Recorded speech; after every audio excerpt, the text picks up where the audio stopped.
Welcome to Breaking Biscuits, the experience, and today we're going to continue our discussion about leading yourself.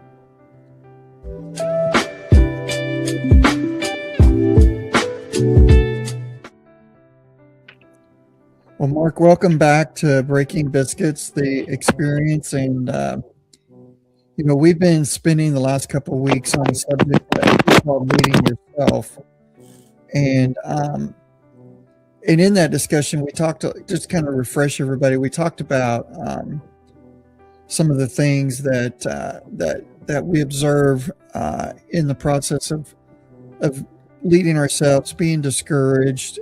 We have a tendency to look at other people and compare people to our own lives, and we kind of use the metaphor of the tree. And now we're kind of back into full spring. So, but at the time, several weeks ago, the trees were just kind of beginning to bud out, and we talked a lot about the life that was inside the tree, even though it didn't look like there was any life, and that spring was just around the corner, so to speak. And there's always that season of breaking out of out of oneself and out of a dormant state. But we kind of ended our last session, on kind of wanting to really pull this into relationships and how we view a partner. We kind of spoke more toward men, and then in that context of how do the women, the wives, the partners of men, what's their role to play in this state of dormancy and the state of the new season and those types of things. So we kind of wanted to dive into that. So I guess I'll start with the question it's just like, what's your initial thoughts as it relates to the role of the wife and her part that she plays in that relationship when a man feels like he's a bit stuck in dormancy?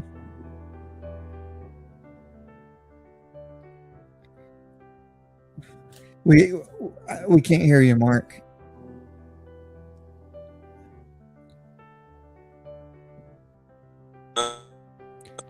Yeah, I think we're good now. Go ahead.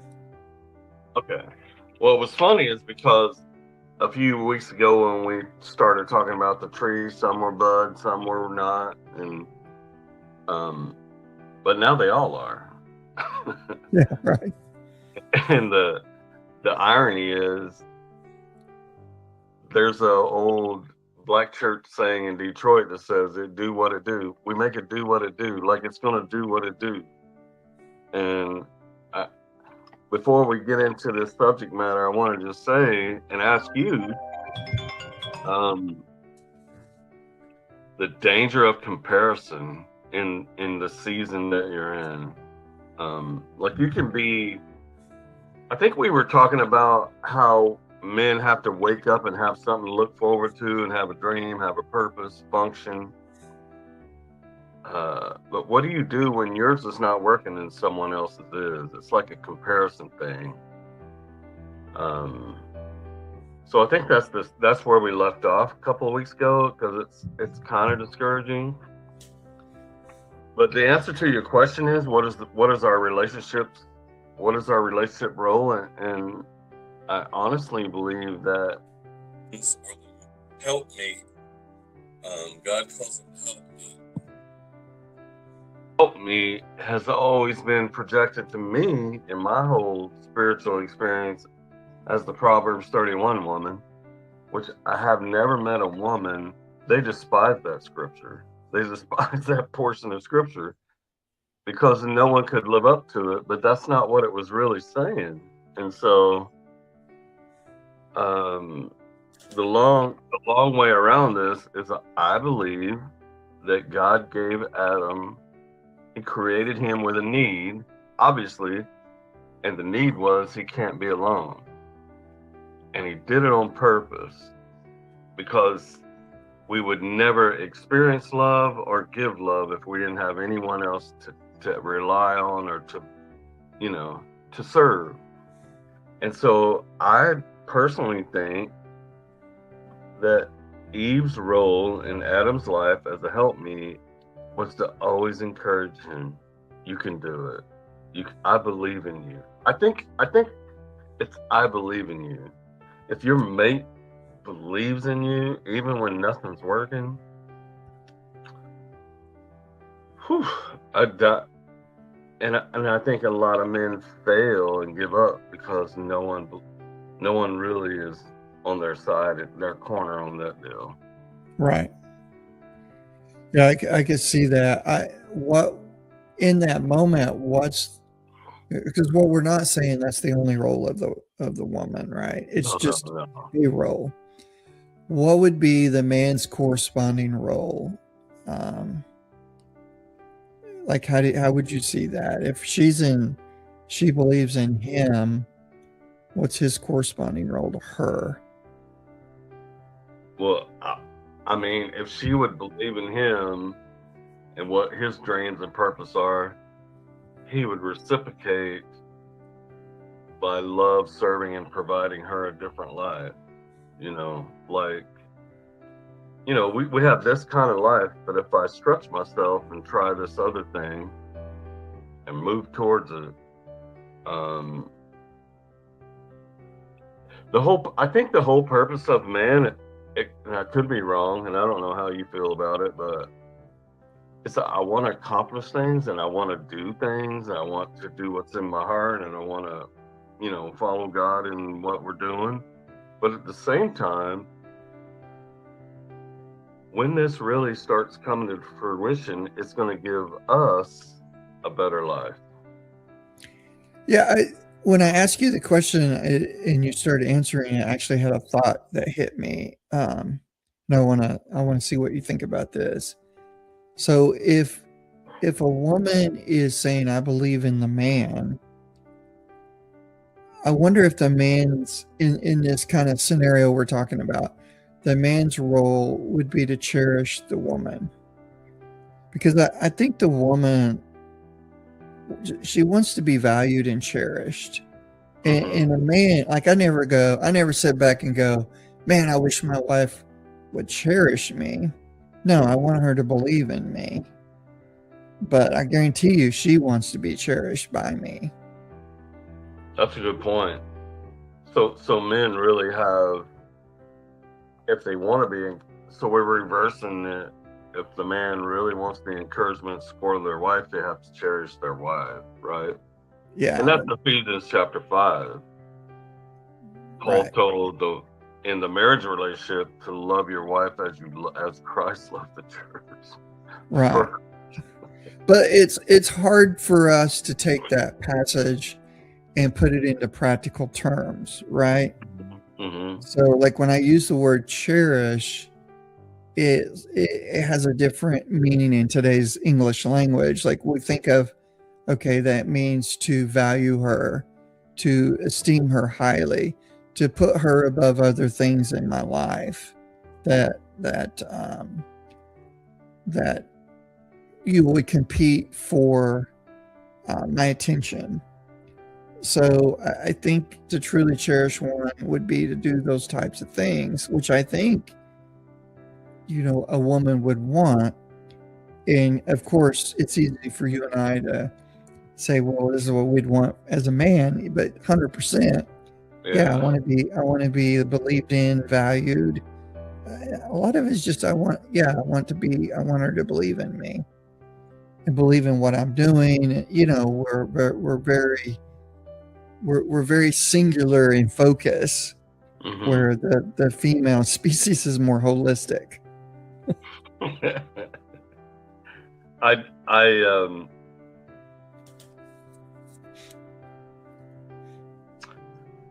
told one of my clients here a while back that he's the priest of his home, right? We don't hear it a lot, but we really are, but not in a weird way.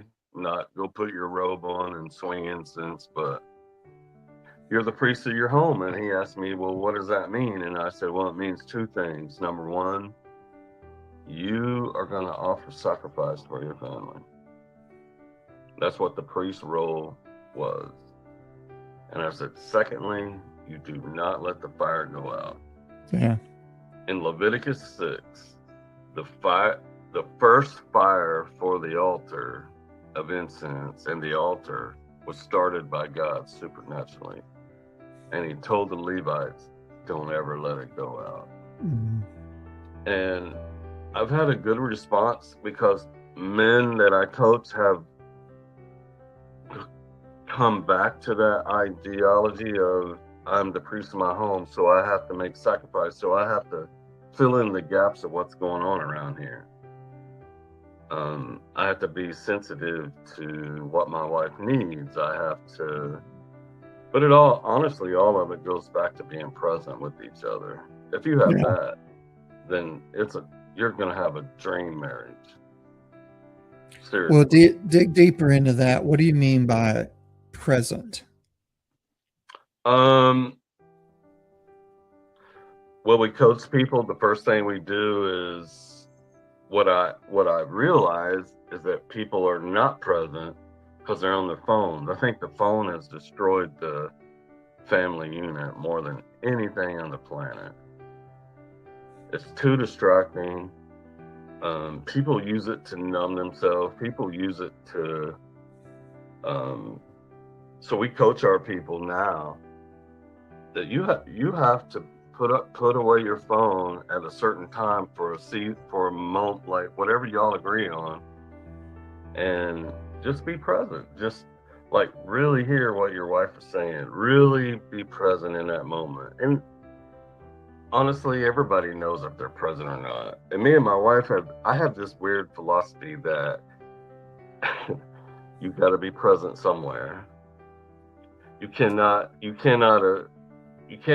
even if you're in your little box, that nothing box, that men have, like in that room where they don't think about nothing, they're still present in there. Like it's impossible. It's like our spiritual being has to be present somewhere. And Yeah. we're having more success by helping couples, honestly, just be present because they're missing. And then we teach them how to communicate, but they're missing the whole point of being together. And I don't know. It's like that weird thing. Like you remember that story that you say when you go to heaven, and there's this ginormous banquet and the marriage supper of the Lamb, and you're sitting at this humongous table with billions of people, but you sit down to eat your meal, right? The marriage supper of the Lamb, but the fork is this long. And it's this long because I have to feed her and she has to feed me. Mm-hmm. I can't feed myself. Mm-hmm. And that's how kingdom works. When you're talking about being present, Mark, we have my wife has a family member that's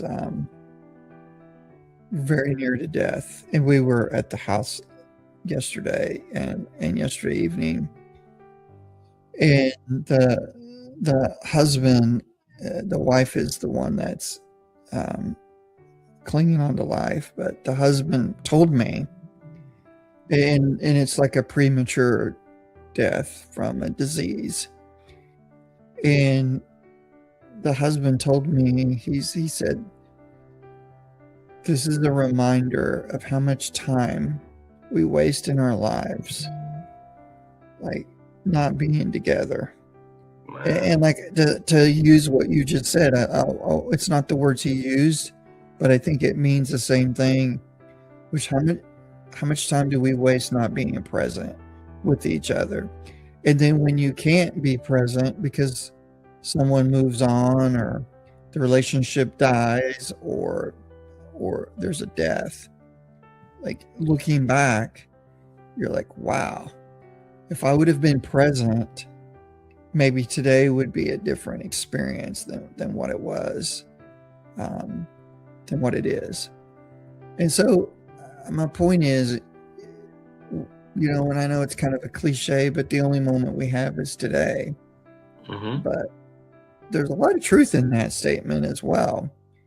And we're a strange species because we know there's a beginning and an end in this life, but we all live like there's not until we're reminded that it's finite. But if somehow we could get our brains to cooperate with reality and say, you know, every day is precious. What's on my phone isn't going to matter tomorrow if something catastrophic happens. So why not put it down and spend that time today and connect and enjoy? And it takes discipline to do that, though.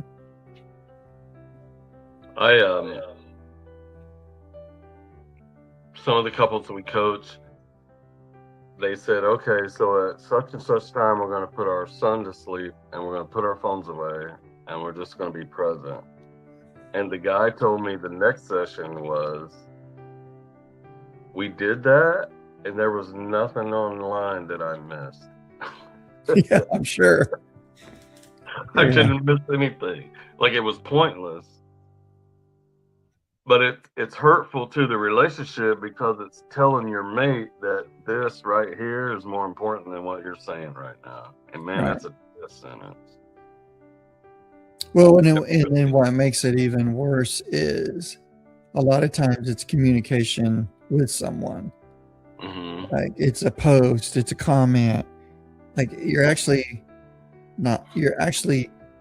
communicating in a fashion that's taking away from the real need to communicate, like in face-to-face mode. So it's a substitute, I guess is my point. I mean, I don't do social media, and I haven't for quite some time. But to me, it's a substitute for what you're really looking for, right? Because you want to connect, you want to be cherished, you want to be accepted, you want all those things. You want someone to believe in you. So, you put, our generation's a Facebook generation, but the other platforms are for TikTok for the younger version. It's all the same, though. It's like I want attention that validates that my life is worth something and has meaning. When if you're in a relationship, you're sitting across the table or the room with someone that's their role is to validate that. It's pretty sad when you think of it in those terms.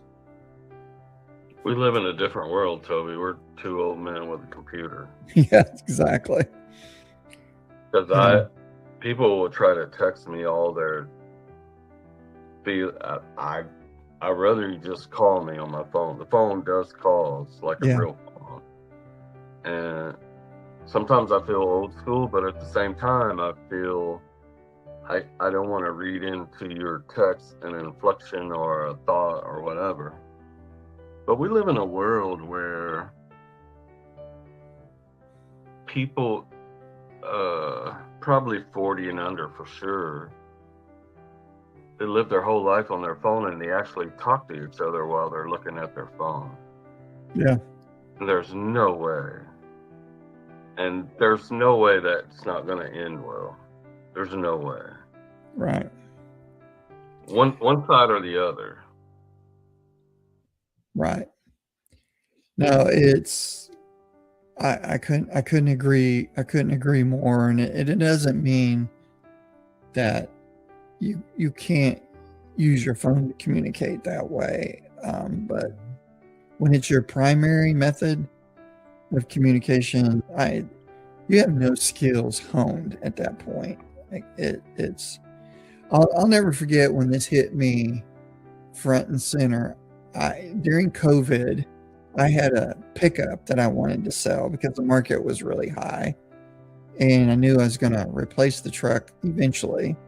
And I'm like, well, I'm going to sell it now. It's pretty low mileage, so it wasn't like $1,000. I mean, it was fairly expensive. I sold that truck and negotiated the whole deal by text because the buyer wouldn't call me. He just kept texting me and go, give me a call. And he would text me. give me Yeah. a call. He would text me. Yeah. Like the whole day, I didn't talk to him until he showed up to pick it up. And I'm like, wow, this is a completely different world. It really hit me front and center. It's like, this is what we have to deal with. But I think it'll go full circle, Mark. I think people will learn from, especially from a relationship standpoint. Mm-hmm. This doesn't work. Like it just doesn't work. We weren't built to isolate ourselves that way. And we do need each other. We need people to speak in our lives with words, not text. There's almost no place people go now that they don't use their phone. They bring them to church. They don't even bring a Bible or nothing. Notes, nothing. They don't bring nothing. It's their Right. phone. And I guess when you were saying that, this is another equation or part of that. It's like if your mate's on the phone and y'all are talking, but they or he or she won't get off the phone, the other mate knows you're not present. And then they're gonna be in their brain or heart or whatever emotions wondering what's so important on the phone. And now they're gonna be hyper focused on, and you can't, it's just not a good thing. Mm-mm. I use my social media because I have to in my work. But after work or whatever, I don't even look at my phone. Like I just don't. It doesn't mean it. I'm like the guy said, I didn't miss anything. I will look at it and see if someone texts, and that's it. Right. So what? Kind of going back to leading ourselves and being present. I mean, that's a simple suggestion is like put your phones down. Mhm. What would be another way to really be present?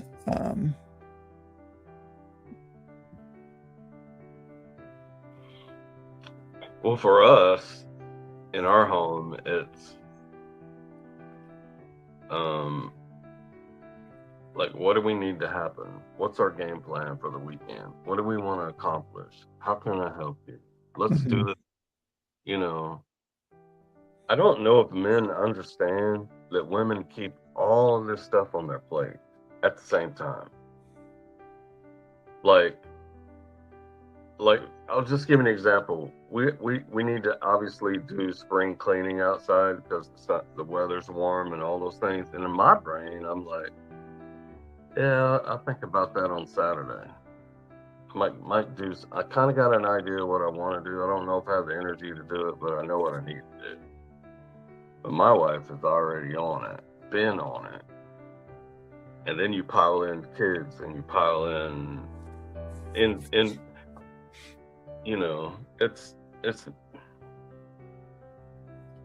it's just a matter of asking, how can I help around here? What would help you? Because I guarantee you, Toby, if men will serve their wives, they'll get so much in return of encouragement and belief. It's unbelievable. And I'm a living example of it, really, honestly.